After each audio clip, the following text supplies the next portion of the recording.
nga lutaje tujja okubeera okutuusaako byonna nga bwe binaaba bitambula naye nga ffe weetuli mu kanyumira akabifulumidde mu mpapula z'amawulire Bukedde New Vision, Daily Monitor n'amawulire amalala mangi gonna weegali tugenda kubeera nga tugakutuusaako ndoza tutandike n'olupapula lwa bwannannyini olufuluma buli lunaku olw'Olungereza olwa Daily Monitor ne Sir Simon Muyanga Lutaaya.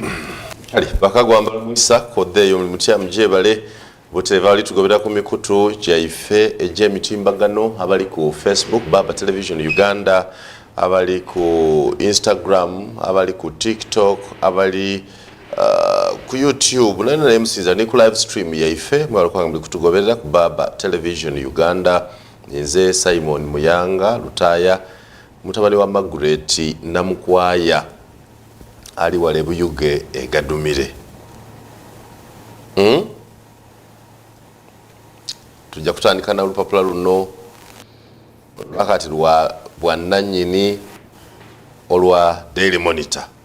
Lulina amawulire gona malungi bulungi lutewe lutandise kale ndowooza oba olwetegereza MPs tighten rules for hiring casual workers. Very interesting story. Members of Parliament have enacted a law to streamline the work of casual laborers that includes house helps, guards, and all those people you call them farm boys. Parliament passed a law that will now make it mandatory for all of you employing these people to have written contracts with them. And the law says if after 6 months, the person, you need to use the same person, then he becomes a full employee with all the benefits that all other employees enjoy. If you fire your house help after 3 months and rehire the same person within the next 3 months, it shall be presumed that the employment continued and you will pay as such. The law is mixed with sweet things and poison as well. But in a country where you have no minimum wage, and this also remains silent on standards of payments, on what should be the minimum one can pay their casual laborers depending on what they do, the law still remains as useless as before it was enacted. Kale, relief for pedestrians at River Katonga Bridge. UNRA has provided temporary solutions to that. It means Mr. Yoweri Museveni and his Tanzanian counterpart yesterday in Chikagate, Murongo, launched or commissioned a new hydropower project that will produce another 14 megawatts of power on the national grid. I want to agree with many of you that we may not be able to see what Mr. Museveni has done. But the truth is, Mr. Museveni has performed exceedingly well in the energy sector. The abductions of NUP people may blind us, but as far as the energy sector is concerned, Mr. Museveni deserves a hand clap. Mr. Museveni deserves that kind of loud applause for the improvements there. The quantity of electricity we have has increased it's the one visible thing that we now have. Uganda has enough electricity, the cost notwithstanding. We have the projects that you see, because these are things you see. You can go to Kikagate and see Murongo, you can come to Busoga and see Bulamoji, you can go to Kayunga and see Simba. So as far as energy is concerned, if you have not seen what else he has done in other places, I want to salute him, to appreciate him for his performance in the energy sector. We have explored new energy sources. In Ibulamoch, people are using solar very well. They have constructed solar plants, solar power plants, thermal power plants. So in the energy sector alone, there is done something, and this electricity is used by all of us. Those of us in FDC, those of us in NUP, and everybody. At least when I was charging akasimu ku masanyalaze ne kajjula bulungi n'okufuna ka data n'otandika okuvuma naye ng'ovuma omuntu ayina kyakozeewo. So kuya masanyalaze, no, we have something to register. We are proud as a country that this may become our income earner soon and is likely to spark industrial development in our country. Congratulations, Mr. Museveni and your government. This being the NRM manifesto week or month, I want to congratulate you on that one. I think you have performed very well. On that one, energy, I have to say it without fear or favor that there, all is well. If only you climax this by an exit statement, you'll have cemented your legacy very well. You simply say, having done all this, I now want to say enough is enough. We'll celebrate very well. But thank you for the energy sector. Kali, expired degrees, National Council for Higher Education calls varsity heads for a meeting. Professor Mary Okwakol Nakanda now says it is important to meet the heads of these institutions and harmonize what might have gone wrong and caused a crisis that was unnecessary. I wish I had started with this one. Kali, police named 39 suspended private security companies as Minister Nandu to appears in court. We are in the Daily Monitor. Page 16. Opposition MPs have no moral authority to mock President's expenditure on clothing. This is a letter from one person called Nelson Bwire Kapo. He's a social media manager for His Excellency President Yoweri Kaguta Museveni at State House. Social media manager, Mr. Nelson Bwire Kapo. I also agree with you that, yes, the 350 million wardrobe allowance for Mr. Museveni is not something to cause trouble for a serious country. It is simply 1 million shillings per day, entitling Mr. Museveni to a suit of 1 million, which I don't also put on. My suits are above that. So for a president, gamubaza underwear ze mukakadde, ngato ze mukakadde, MCP mukakadde. We expect the president to put on new things every day. Underwear mpya, musipi mpya, ngato mpya, katambala kapya, manepasi mpya, sati mpya, tai mpya, koti mpya, bichi. No, 1 million, no. Namwe mukimanyi nti mwambala ebisinga ku ebyo. So, bw'atyo Nelson bw'agambye. Museveni bans charcoal trade, guides on Paralo. A full report on what that means is in the Daily Monitor today. And the Electricity Regulatory Authority here, looking at the Power Tariffs Electricity Act, what does it say? Read much about electricity in the NRM Manifesto Review 2023 in today's Daily Monitor. I've said that the level we are at now is asking for reductions in the cost of electricity. The tariffs must change now. But the good thing is that we are only asking for reduction in tariffs, but we are sure that the supply of electricity is available, if not even abundant. Okay. Kale tugendeko mu lupapula lwa gavumenti olufuluma buli lunaku olwa New Vision Division bwati bwafaananye olunaku olwaleero agali muno mayitirivu manyuvu nnyo nga bw'ogenda okubeera nga olaba bwati bwafaananye New Vision olupapula lwa gavumenti olufuluma buli lunaku lukulembeza eggulire ligamba litya mwebali kunywa nguuli Uganda mu Africa tubala amawanga agasinga okunywa tonto bia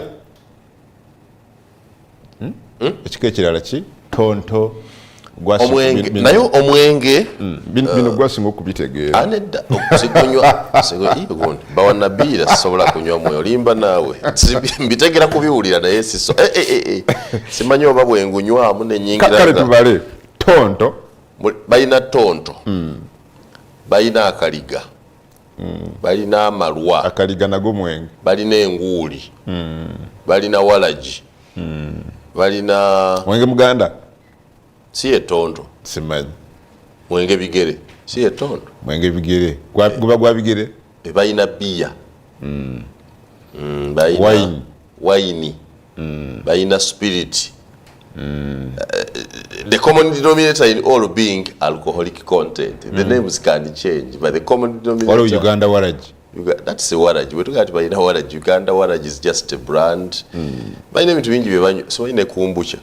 Kombucha. Our gossip. Kombucha. At a red bull. At a red wine. At a red wine.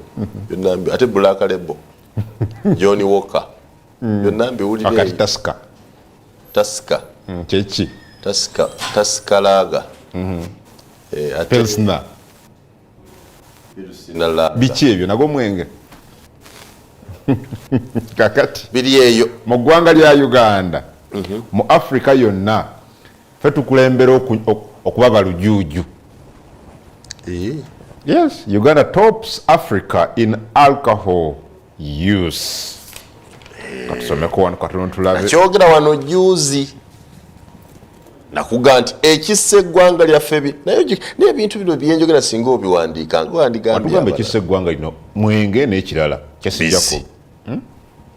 And we are Uganda is the second biggest consumer of pork in the world just after China. Mu nsi yonna. Kiraga ki? I thought Uganda. It shows two things. Happiness ey'abannansi. Number 2, timwinawo akasente kemufisaawo okulya kanyama ne ku mwenge. Can we get the statistics now? We are second largest consumer of pork in the whole world. Uganda. Today, you say in the papers, we are the top most consumer of alcohol in Africa. Yes. Katoyinza kubuuza byolaba. Whatever you say. Nakyogera wano juzi. Omwenge n'embizi. Bisibuka wano bino ebizibu ebiri mu ggwanga lya Uganda. Kyovola bw'oli aleka ekigambo akuga nti ekigambo expired degrees kitegeeza degrees under review. Mbizi na mwenge. I told you this is not my paper. So I told you that awo embizi n'omwenge twaba ku mwenge gwe naakola kyayagala. Uganda tops African alcohol consumption. The latest World Health Organization report has ranked Uganda first in alcohol consumption on the African continent. According to the 2023 report released by Global Health Body, on average, a Ugandan consumes 12 liters of pure alcohol annually. Lita 12 buli mwaka on average. Our per capita consumption. Ante ekikwebaga nti average every Uganda waba tutwaliddemu naffe abatanya. That's the problem with these statistics. Fenna batwaliddemu, they are assuming that if all Ugandans had to kunywa, everyone is consuming 12 liters. But remember kati waliwo liters 12 zandibadde ezizo nezandibadde ezange nezandibadde eza Shafik nezandibadde eza Mustafa waliwo yazi aliwo mukwano gwo gwe mmanyi atera okubeera naye sometimes ku TV mukwano gwaye agatta zonna oli lujuuju yani oyo mukwano gwo yogera gumagobusa ndeka ntai abatula bamutegedde oli lujuuju anywa n'ebigere n'awanika kitegeeza yatunywera ogwa wano ate yagamba mbu kunywebwa bagagga teri mwava anywa mwenge ate yagamba nti ye si yanywa ayiwayo buyiyi waliwo ye luseke guyitamu buyisi ebigunywa biri munda enensi kale naye nga mbadde ndaba wano Uganda eri mu kiso kyakubiri, Tanzania kyakusatu. Tanzania, I thought Tanzania nsi y'abasiraamu. Banywi. Banywi. Tanzania. Banywi. Cameroon kyakuna, Burkina Faso kyakutaano, South Africa kyamukaaga, Benin kyamusanvu, n'abalala ne Uganda fe tukulembedde. Ne Uganda, why are we known for? Tetuwangula nko ku AFCON, ne at least tuwanguddeyo AFCON y'omwenge. Fe wetu tubale. So tuyozeze Uganda. Congratulations. AFCON y'omwenge fe tugenda. The Africa Cup of Nations. Ey'omwenge yo eri wano fe Uganda is top champions. Mwebale gunywa singa nno bagunywedde. Ne batatagalira mu bye tukola. Kyandi nayo linaagunywa nayita degrees za fembu kadde zaggwako. Kitegedde? Uganda. Mwenge. Mwenge. Kakati nga tukyali awo waliwo ate ekirala kyendabira njagala kuwa emboozi endala emu. Waliwo ka electric second wa ku page 3. Tujja kalaba oluvannyuma. Tukaleke. Mikwano gyo ababiri. Mary, Goretti, Kitutu ne Agnes Nandutu. Kitutu zisira kye mwagala kaka. Oyagala okay, ate Nandutu. Nandutu we musanga tunyumya. Anti mikwano gyo bombi. Kitutu nedda. Nandutu is my friend, but Kitutu is not my friend. For under what circumstances? Kitutu is not my friend. I thought under the same circumstances, Nandutu is your friend. They are would be the same. Nandutu wakyalimu eriiso naye Kitutu nedda. Kitutu. Nandutu is my friend. Namwe musanze tunyumya. Akuwa akanamba ke luli. Actually bintu byaboononekedde. Kati ekizibu kyokka kye njagala. Asobola okufunako kawoowo mukamwa. Hey, but she was smiling the other day when she was in court. Omanyi Abaganda kye bayita akawoowo mukamwa. Agnes Nandutu. No, Agnes Nandutu. Awo kasinga afunawo ka therapy n'asooka atereeza. Jambo, Honorable Minister. Okay, akawoowo. So biri Agnes Nandutu. Nze bimputinga off kaze yatondebwa nga mukazi ate ng'okako n'engeri yakawoowo mukamwa. Kati nekiriwo. Owulira gundi bw'ayogera n'abakooba. Honorable Julius n'abakooba. Muwulira ng'ayogera. Bannange ettaka. Toyina. Ekitegedde. But is handling a major capital resource. N'abakooba ayogera bw'ati. Buli omu alina eddembe okubeera ku ttaka lye. Oba oli mupangisa gwe nnyini ttaka toyina ddembe kugoba muntu ku ttaka lye. Era nze nga minisita sisobola kukkiriza kino kubeerawo nga tutunuulira abantu ab'ebyobuyinza bajja kubakolako. Pulezidenti yandagira nze pulezidenti yantuma kuyamba bantu siyinza kwegamba eri eddoboozi ne babadde aggoba mu ttaka agenda okukakkana bw'ati kuffe Katonda be yatonda nga oli mulamu bulungi agenda okubaza statement ng'ofunye ekyapa kyo. Jambo mwannyinaze Honorable Judith n'abakooba. Buli mukazi mwannyoko kirawe ontamye ne bannyoko. No, n'abakooba ye mwannyinaze ddala. Okuvaawo. Naye katumalize ebya Kitutu. N'abakooba mwannyoko. Nnyo. Nasoyinza kwewayiriza wama Honorable Minister. Nze toli mwannyinaze. Era mu ssaala zange muwoli there is no day lwenfukamira ne sisabira n'abakooba. Mukama amukuume, Mukama amuwangaaze, Mukama amukozesa emirimu emirungi, abantu balekere okukaabira ettaka, abantu bafune eddembe lyabwe. Mwebaze nno okumwebaza. Museveni amutunuulire, asiime emirimu gye, yeebale ekkola, maama weebale ekkola. Teri lwensaba ne sikusabira. Kirungi osabira bya ttaka na promotion na buwangazi. Musabira awangaale. Keep praying for that. Kubanga Abaganda bagamba nti okuwangaala kwa kapa kugirisa kuki oba okuwangaala kw'emmese kugirisa ku ddiba lyaki ya kapa. Kale njagala n'abakooba abeewo n'abakooba awangaale. Oyagala n'abakooba awangaale. N'abakooba tomanya ayinza okuba president wa Uganda. Mama nze tumuzayo mu parliament emityana by the way. Adde ali bwamala okutaasa ettaka lyabwe baba bamubanjaki kubanga okujja n'oterayo ebitaano n'okuba ogambye ayogera atya ku by'ettaka. si nze nga minisita siyinza kutunulira nsonga zino abantu nga bonabona ku ttaka ne tutakikolako era njagala kulaba mwenna abaagala okubba ettaka abaleese obufere nze pulezidenti yantuma kutaasa no but a little hard. She's softer than very that. soft. Can you Very try to be a soft. little bit soft Kati like her? very soft. President Lembegeramuko. anti oba ye yazalibwa bwati oba yabitrainingamu very soft. You are dealing with a major land issue and you are speaking very softly. I don't know how these land thieves feel when he's speaking. How they feel about her when she's speaking. So mange yansomesa nti omuntu ayitibwa omukazi ateekwa okubaako n'akawoowo mu kamwa. Okay, kati yogera n'akawoowo nga bw'ayogera. Njagala okwebaza ennyo ssentebe w'ekyalo kino kubanga ye yankubidde. Toli soft n'akamu naawe kuba tayogera bw'atyo. Siri soft. Kitegeeza siri soft ninga. Katuwummule tandikomeza. Agempapula n'emikutu mugangamuka ku Baba TV.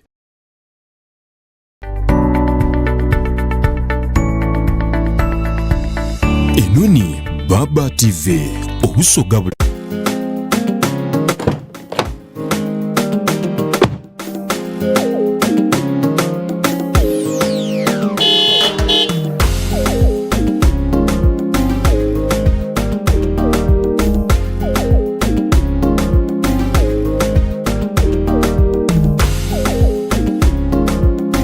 Mom, my bag is missing.